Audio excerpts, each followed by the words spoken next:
Assalamualaikum warahmatullahi wabarakatuh. Nama saya Faizal Murtado, saya dari kelas 1C Jurnalistik. Di sini saya akan memaparkan rentetan kepemimpinan Islam yang dimulai dari Khulafaur Rasyidin, dilanjutkan oleh dinasti Umayyah, dilanjutkan lagi oleh dinasti Abbasiyah. Yang pertama, langsung saja, dimulai dari Khulafaur Rasyidin. Khulafaur Rasyidin ada 4 masa. Yang pertama adalah masa Abu Bakar As-Siddiq, yang kedua ada masa Umar bin Khattab, yang ketiga ada masa Utsman bin Affan, yang keempat ada masanya Ali bin Abi Thalib. Yang pertama, masa daripada Sayyidina Abu Bakar As-Siddiq. Pada masa ini merupakan masa yang dikenal sebagai awal tonggak perluasan Islam setelah Nabi Muhammad SAW wafat. Pada masa Sayyidina Abu Bakar terjadi banyak peristiwa. Salah yang paling mencolok adalah terjadinya permutadan massal, terjadinya orang-orang yang enggan membayar zakat, terjadinya banyaknya munculnya nabi-nabi palsu. Dan ini merupakan tugas yang diemban oleh Abu Bakar As-Siddiq untuk memberantas daripada golongan-golongan tersebut. Yang paling menonjol daripada peristiwa tersebut adalah pemberantasan nabi palsu, yaitu Musailamah Al-Kadzab. Di sana terjadinya peperangan Yamamah yang mana terjadinya pembantaian terhadap hafiz Quran, yang mana banyak yang terbunuh sehingga dikhawatirkan hilangnya Al-Quran berjalan atau orang-orang yang menghafal Quran. Maka dari itu Sayyidina Umar bin Khattab merekomendasi kepada Sayyidina Abu Bakar untuk mengumpulkan ayat-ayat Quran menjadi satu mushaf. Dan setelah itu Sayyidina Abu Bakar menunjuk Sayyidina Zaid bin Sabit untuk mengumpulkan ayat-ayat Quran menjadi satu mushaf. Pada masa ini Sayyidina Abu Bakar menjabat hanya selama 2 tahun saja, dan juga sudah memperluas wilayah ke daerah-daerah Jazirah Arab. Lalu yang kedua ada masa kepemimpinan Umar bin Khattab. Pada masa kepemimpinan Umar bin Khattab sangat dikenal dengan kebijakan-kebijakan yang baru. Dalam tatanan kepemerintahan ada namanya, dalam tatanan politik maksud saya, ada namanya sistem demokrasi, di mana pejabat dipilih oleh masyarakat atau musyawarah mufakat bersama, dan juga adanya janji-janji pejabat, yaitu pejabat tidak boleh memakai kuda Turki, tidak boleh memakai pakaian yang bagus, juga hartanya diinventariskan kepada masyarakat yang lebih membutuhkan.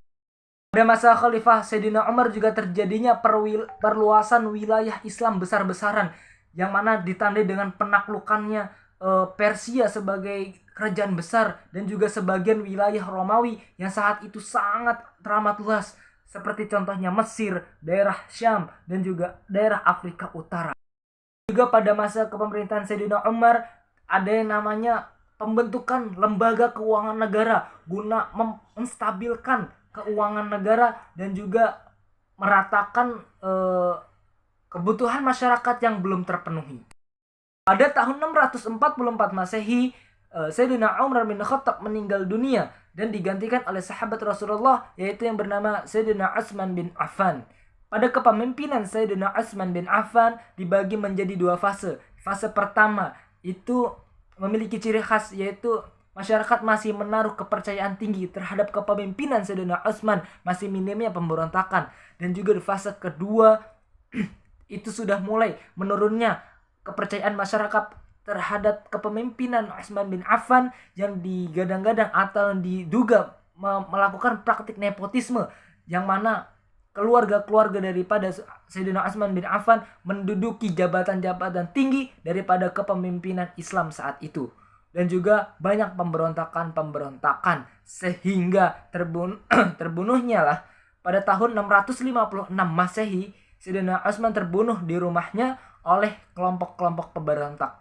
Tapi di lain itu kita melihat prestasi yang dihasilkan oleh Sayyidina Utsman bin Affan, yaitu dikenal sebagai angkatan militer laut yang sangat kuat, dan juga ada kodifikasi Al-Quran, yaitu kodifikasi menjadi Mushaf Utsmani. dan juga adanya perluasan Masjid Nabawi dan juga perluasan Islam yang dimana di situ sangat luas hingga menduduki Armenia, Azerbaijan, Syam, Mesir, Afrika Utara, dan Asia Tengah. Itu sangat luas sekali pada zaman Utsman bin Affan. Setelah terbunuhnya Sayyidina Utsman bin Affan, naiklah jabatan Sayyidina Ali bin Abi Thalib sebagai kepemimpinan Islam tertinggi saat itu. Akan tetapi ketika Sayyidina Ali bin Abi Thalib naik, terjadi banyak ada namanya kontra daripada sahabat-sahabat lain, sehingga terjadinya beberapa peperangan sahabat sesama sahabat Nabi Muhammad SAW, sehingga terjadinya atau munculnya kaum-kaum Khawarij yang mana tadinya menyukai daripada Sayyidina Ali bin Abi Thalib akibat adanya kekacauan dari pihak kepolitikan, sehingga dia keluar dan menjadi pembunuh Sayyidina Ali bin Abi Thalib. Akan tetapi kita membahas lain hal, yaitu prestasi yang dimiliki oleh pada masa kepemimpinan Sayyidina Ali bin Abi Thalib, yaitu sangat fokus dalam pengembangan ilmu pengetahuan dan juga keuangan, lembaga keuangan, administrasi negara ketika itu sangat teramat diperhatikan oleh Sayyidina Ali bin Abi Thalib. Dan pada saat itu Sayyidina Ali bin Abi Thalib dibunuh dan berakhirlah di sana yang dinamakan dengan masa Khulafaur Rasyidin yang akan dilanjutkan nantinya dengan dinasti Umayyah. Pada tahun 661 Masehi atau 41 Hijriah terbentuklah dinasti Umayyah, lebih tepatnya setelah perjanjian damai antara Muawiyah bin Abu Sufyan dengan Hasan bin Ali. Dan pemerintahan ini menerapkan sistem monarki herediter.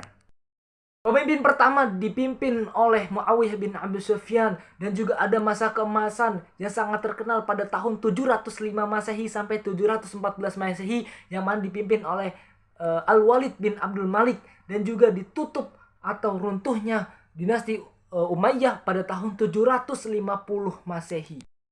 Dinasti Umayyah memiliki banyak prestasi di bidang politik, sosial, budaya, pengetahuan. Di bidang politik, melakukan ekspansi besar-besaran, memperluas wilayah Islam hingga menyentuh tanah Eropa, Andalusia, Spanyol, dan juga wilayah Afrika, sebagian Afrika. Di bidang sosial, dibentuk bahasa Arab menjadi bahasa resmi administrasi, dan juga diterbitkannya dinar dan dirham sebagai mata uang. Lalu di bidang budaya, dibangunnya Masjid Umayyah di Damaskus dan juga dibangunnya Kubah Sakhrah di Yerusalem. Hal ini menjadi tonggak bahwasannya periode dinasti Umayyah menjadi salah satu peradaban yang penting dalam Islam.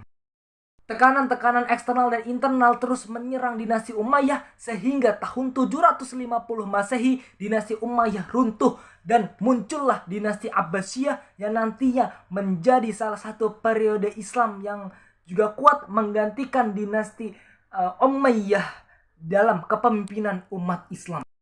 Pada tahun 750 sampai 1258 Masehi, disitulah terjadinya periode dinasti Umayyah yang menjadi salah satu peradaban dalam sejarah Islam yang sangat berpengaruh terhadap perkembangan Islam hingga saat ini. Dinasti Abbasiyah berpusat kota atau pusat pemerintahannya berada di kota Baghdad, Irak.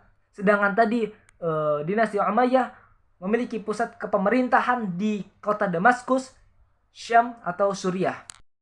Pada dinasti Abbasiyah ini tidak seperti dinasti Umayyah melakukan ekspansi besar-besaran untuk memperluas wilayah Islam, tapi dinasti Abbasiyah ini hanya berfokus untuk mengembangkan ilmu pengetahuan dan juga infrastruktur yang tadinya masih belum terlalu baik. Pada masa dinasti Abbasiyah juga melahirkan ilmuwan-ilmuwan cerdas yang sangat terkenal hingga saat ini. Dan juga masa keemasan ini ditandai dengan kepemimpinan Harun al-Rasyid dan juga anaknya. Runtuhnya dinasti Abbasiyah disebabkan oleh adanya ekspansi militer besar-besaran yaitu dari Mongol yang dipimpin oleh Hulagu Khan, sehingga pasukan Mongol mengobrak-abrik perpustakaan, mengobrak-abrik seluruh wilayah yang ada di Abbasiyah, pusat kota Abbasiyah, sehingga Abbasiyah memiliki kekacauan atau keretakan di dalam politik dan juga ditambah dengan faktor-faktor internal yang membuat runtuhnya dinasti ini. Pada tahun 1258 dinasti Abbasiyah runtuh.